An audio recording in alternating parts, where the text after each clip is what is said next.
बात इस चीज़ की करते हैं कि चाइना का जो स्कोप है वो सिक्योर है, फ्यूचर के लिए वो उतना कारगर साबित होगा या नहीं।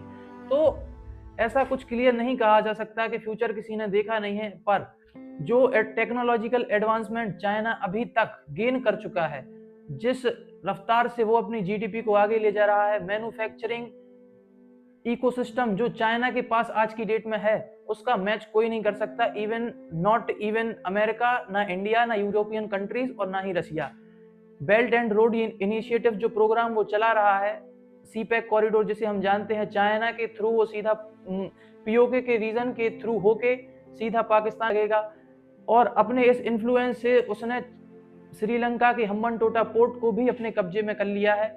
और उसकी एक पॉलिसी होती है कि वो किसी को भी अपना लोन दे के उसको एक ऐसी कंडीशन में बांधेगा कि सामने वाला लोन रीपेमेंट की कभी सोच भी नहीं पाएगा और सामने वाला उसका एक फायदा उठा के अपने कब्जे में सारी चीजें कर लेगा। लेकिन इसी ग्रोथ जो चाइना अब जिस पेस पे अभी आगे बढ़ रहा है, इसके साथ कुछ कुछ चैलेंजेस भी हैं जो कि उसे फेस करने पड़ेंगे। चाइना का डेमोग्राफिक स्लोडाउन, चाइना की पॉपुलेशन एजिंग फेज में एंटर कर चुकी है और वर्किंग एज पॉपुलेशन धीरे धीरे कम हो रही है, जो लॉन्ग टर्म इकोनॉमिक ग्रोथ को स्लो कर सकती है। रियल एस्टेट सेक्टर का डेट बहुत हद तक बढ़ चुका है, जो कि फाइनेंशियल स्टेबिलिटी को हिला सकती है पूरे के पूरे चाइना की।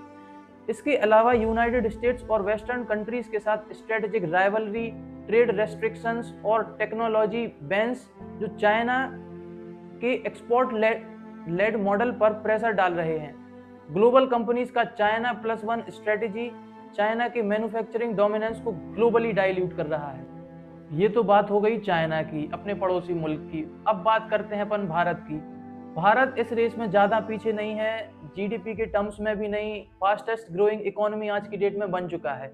इस ट्रांजिशन का श्रेय लगभग 1991 के एलपीजी रिफॉर्म्स को दिया जाना चाहिए, लेकिन उसमें एक शिकायत ये है कि ये जो रिफॉर्म्स जो 1991 में आए, पीवी नरसिम्हा राव की गवर्नमेंट जो लाई, ये बहुत पहले आ जाने चाहिए थे, शायद नेहरू के टाइम पे या शायद लाल बहादुर शास्त्री या इंदिरा गांधी के टाइम पे। चलो कोई ना, देर आए दुरुस्त आए।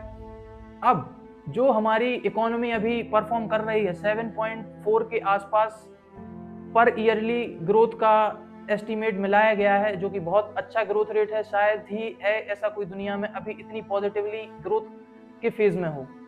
दुनिया अभी इस टाइम पे बाइपोलैरिटी वर्ल्ड ऑर्डर के थ्रू चल रही है। बाइपोलैरिटी वर्ल्ड ऑर्डर माने के अभी दुनिया में मेजरली दो पावर ही है, यूएसए और चाइना, जो कि पूरी दुनिया को इन्फ्लुएंस करने की क्षमता अपने पास रखती हैं। चाइना अपने मैन्युफैक्चरिंग और प्रोडक्ट डेवलपमेंट टेक्नोलॉजिकल एस्पेक्ट के थ्रू और यूएस